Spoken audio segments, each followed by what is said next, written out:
5 seconds to go.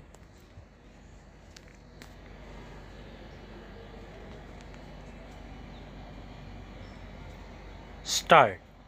Sir, I rise to support the demands that have been placed before the House by the Home Minister.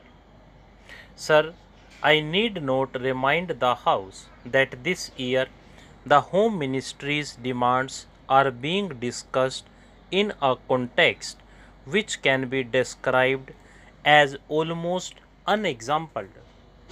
It is for the first time that we are discussing the demands of this ministry after the country passed through the period of the emergency that rocked the very basic structure of our constitution and our policy and made the common people of our country realize what they have lost with the eclipse of their fundamental rights and freedom. Sir, the 19 months of rule marked the culmination of a concerted effort to undermine democracy. Those who wanted to destroy the democracy and convert our system into a totalitarian system had looked upon the Home Ministry as the main instrument for forcing their will on the nation. They wanted to substitute the rule of law with a reign of terror to place individuals above the law, to provide immunity to those whom the group liked, and to harass all those who were looked upon as dangerous to the monopoly of power that the extra constitutional caucus wanted to preserve. The then Home Minister was himself a captive of this caucus. It was practically a totalitarian regime and was therefore bound to be a police regime. That is why I would request the Home Minister that the whole police department should be thoroughly overhauled.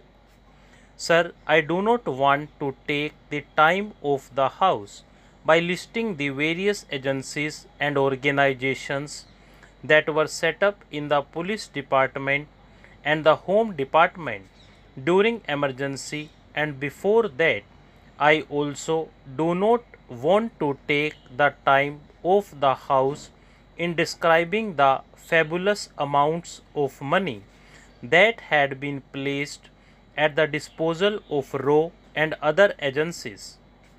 Even the money was placed at the disposal of certain individuals that was exempted from the scrutiny of the Comptroller and Auditor General of India or the Parliament. I do not want to go into all these details, but I would only request the Home Minister to go into these things and ensure that such things do not happen in future. Under the circumstances, sir, the task of the Home Minister is therefore one of dismantling the police state that was built up by the previous government.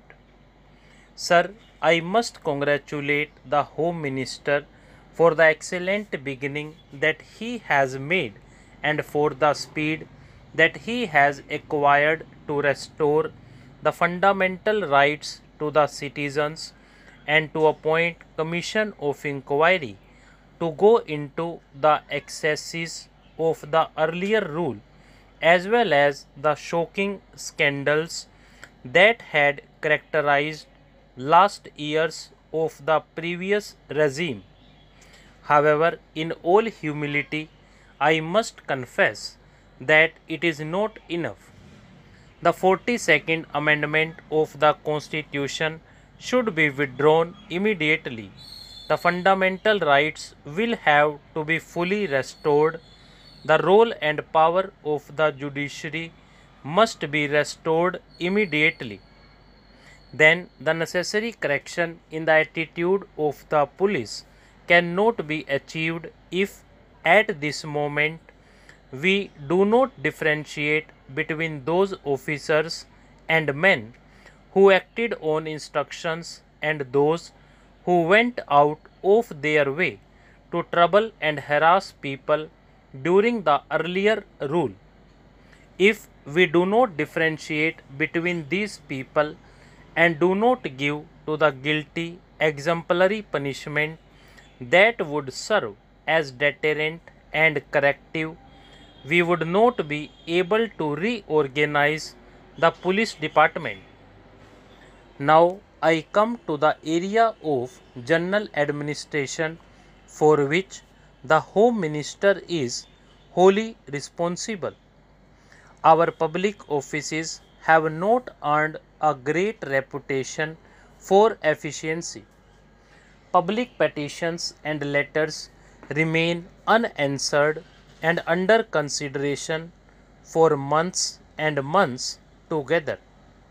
Public petitions and letters written by the public representatives, councillors, legislators, or members of parliament, even to the ministers, leave aside the officers, remain unanswered or under consideration for years together. Sometimes we do not get a reply at all to our letters. Our people have to suffer because of this. We hope the Home Minister will see that these public offices function efficiently even after 50 years of our own government. These public officers, especially officers like block development officers and the public officials, do not behave properly, and they even behave very badly to the public. The Home Minister should look into that so that the public officers behave properly and in a manner as to instill confidence in the people that it is their own government which wants to serve them and not to terrorize them. Within the time you have given, I want to draw the attention of the Home Minister to a very important matter. I know the law and order is a state subject. Honorable member was telling that our Home Minister has encroached upon this state subject.